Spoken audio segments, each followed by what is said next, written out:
The janitor arrived before the lights woke. A hush wrapped the building, city skylines still yawning, and the polished marble floors reflected a man who moved as though he'd memorized every breath the place ever exhaled. Jack Reed dragged his mop bucket with the discipline of someone who once marched in different corridors. Quiet. Precise. Invisible.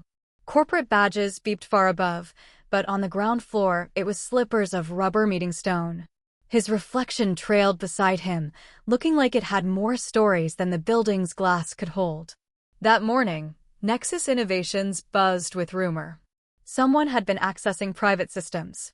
Someone with keys nobody noticed having. And upstairs, behind a frosted glass door embossed with power, CEO Catherine Hale stared at the silent building via security screens. She saw him again. Same slow stride. Same pause outside the executive wing. Same faint fingerprint smudge where no janitor ever needed to clean. Her nails tapped the desk. A single mother, hardened by betrayal and boardroom battles, she did not survive this world by hoping people were good. Good was a luxury people like her couldn't afford. Her assistant knocked. They whispered again, Catherine. IT thinks someone's siphoning code. 3 weeks to product launch. She waved him off, eyes still locked to Jack's grainy image. Pull every timestamp from midnight access logs, she murmured. No one is untouchable. Hidden cameras caught Jack, slipping a small flash drive-like device from his pocket. Catherine sat straighter. There it was. The first thread. Yet, he never rushed. Thieves rush. Fear moves fast. This man looked like someone arranging pieces. As the city stretched awake, Jack finished polishing a glass panel, paused, and stared at the sunrise bleeding orange across the skyline. His shoulders carried quiet storms. Nearby, a guard approached. Morning, Reed. Another long night. Jack smiled the tired smile of single parents. Sleep's a luxury. You heading straight home? Jack hesitated. Eventually. Upstairs, Catherine leaned forward. That hesitation. That pause. The cautious, careful tone. She'd heard that voice before on trading floors right before hostile takeovers. She changed shoes, pulled a plain coat from her closet, and pressed her palm to the biometric lock. Tonight, she would follow him herself. For now, she watched him leave. His exit wasn't the walk of a man trying to vanish. It was the walk of someone holding too much inside. Someone on a mission bigger than a paycheck. When the elevator doors shut behind him, Catherine whispered to no one. Who are you really? The city roared awake. Computers booted. Executives rushed. The usual dance of ambition resumed. But one CEO wasn't thinking about markets. She was thinking about a janitor with 2 careful steps and eyes that didn't match his uniform. And somewhere in the quiet spaces between suspicion and truth, something human stirred. A wondering. A doubt. A whisper she had not felt in years. Maybe she didn't know everything happening under her own roof. Catherine didn't trail rumors. She hunted truth. That night, her car idled 3 slots behind Jack's scratched sedan.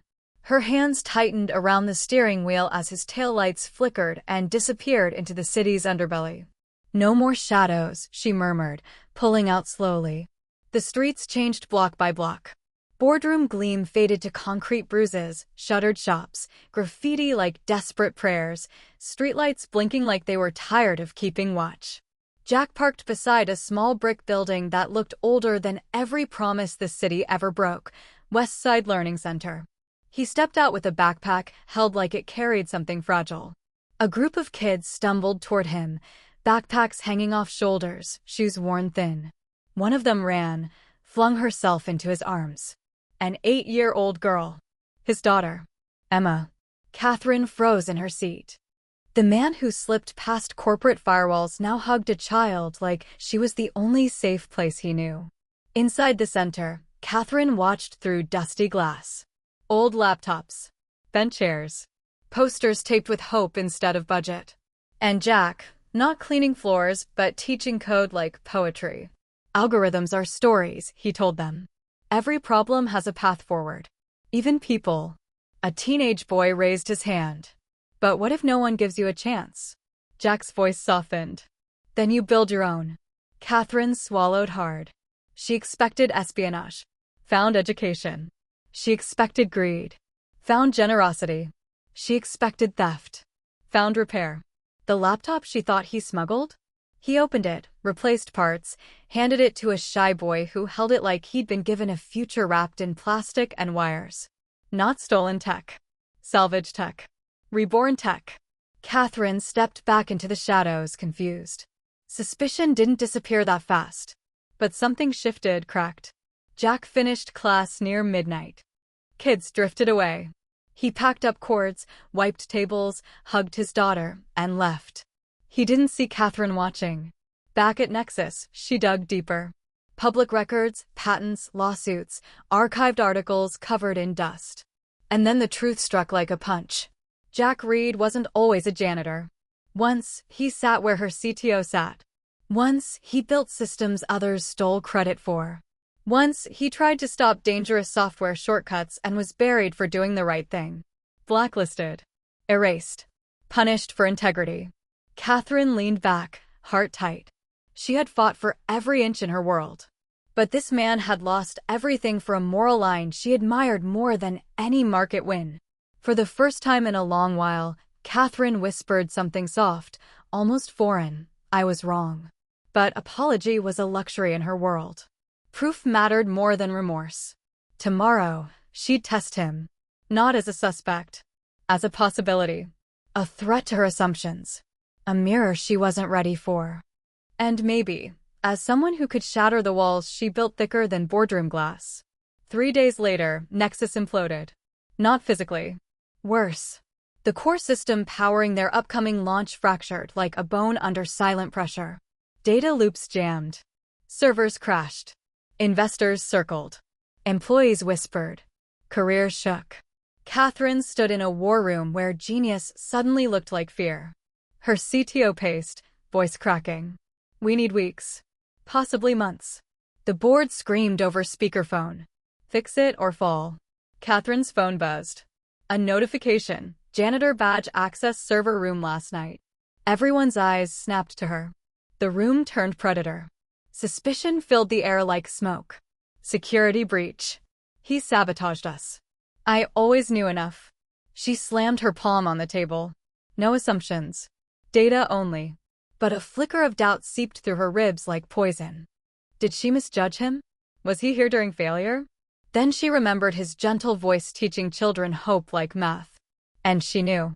Fear creates villains. Truth reveals people. She left the room without explanation. Walked to the janitor closet. Jack was there, refilling supplies like the world wasn't collapsing above him. Walk with me, she said.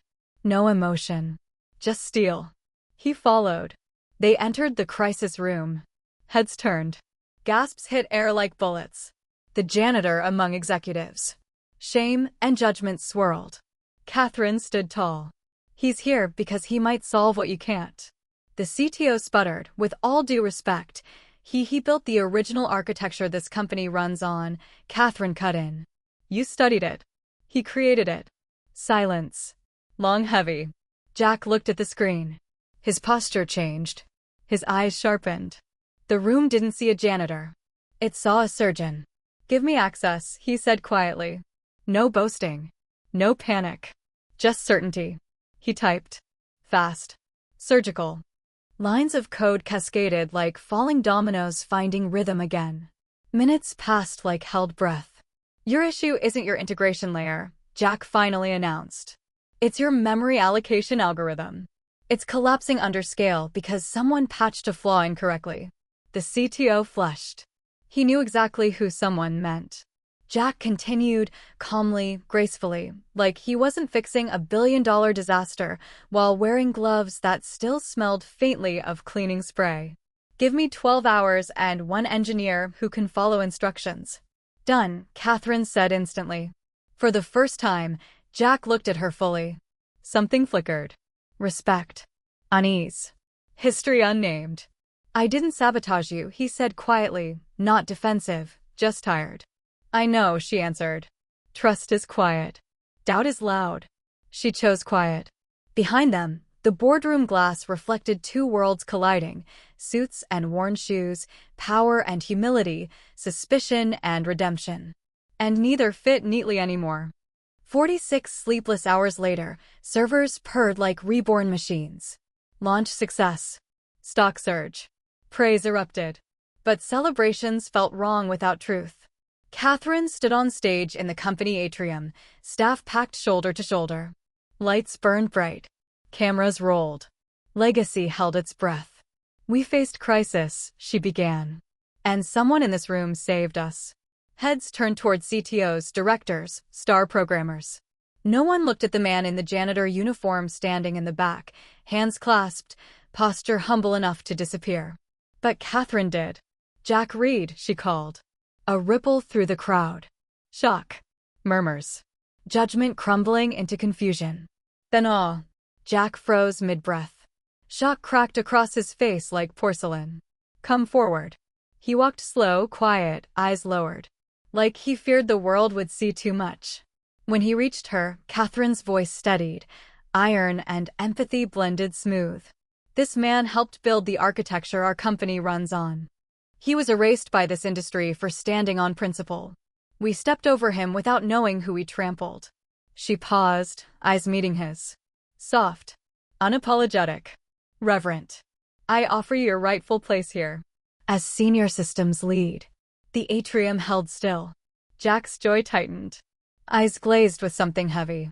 Not victory. Memory. Pain. And then, he shook his head.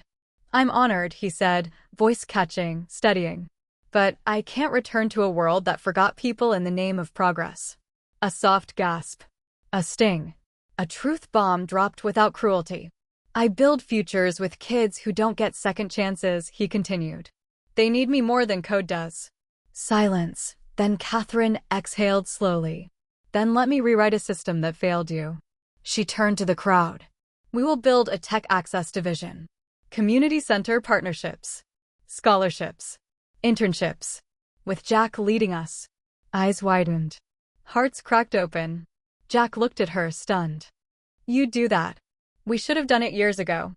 The applause rolled in waves. Not corporate applause. Human applause. Jack stood still, absorbing a world that finally saw him. And Catherine looked at him like she wasn't giving charity. She was restoring justice. Weeks later, the community center buzzed with life like a hive rediscovering spring. New computers. Bright walls. Kids laughing instead of surviving. Parents learning instead of apologizing for not knowing. Jack walked through, sleeves rolled, heart full. He belonged here. Not with titles. With purpose. And Catherine? She kept showing up. At first, as CEO. Then as a mother. Then as someone relearning softness. One evening, she found her son, Lucas, huddled over a laptop with Jack's daughter. They whispered, giggled, solved puzzles like secrets. She didn't interrupt. She watched. Like someone learning a love language they forgot existed. Jack approached quietly. "She picked up loops faster than college kids," he said, nodding at Lucas. "And he's teaching her shortcuts she shouldn't know yet," Catherine replied, smirking. Their eyes met. A silence held. Warm. Not awkward anymore. Something new sprouting. "You followed me," Jack finally said, voice low. "I did." "You thought I was stealing." "I did." He nodded. No anger. Just truth. "And now?" "And now I wonder if you're the kind of man this industry wasn't ready for." Jack studied her. "You weren't ready for me either." She smiled faintly. "Maybe I am now." A beat. A breath. Walls falling like dust.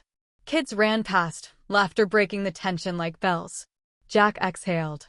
"I didn't lose my career because the world is cruel.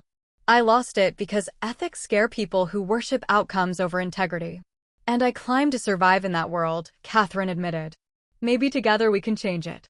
Jack didn't respond with words. He didn't need to. The softness in his eyes did it for him. Trust wasn't declared. It was earned. And tonight, in a tiny community classroom, trust chose to sit between them like a fragile seed learning sunlight again. Months rolled forward. The center expanded. Programs multiplied. Nexus shifted from chasing markets to shaping lives. Neighborhood kids interned. Executives volunteered. The building breathed purpose. And Jack?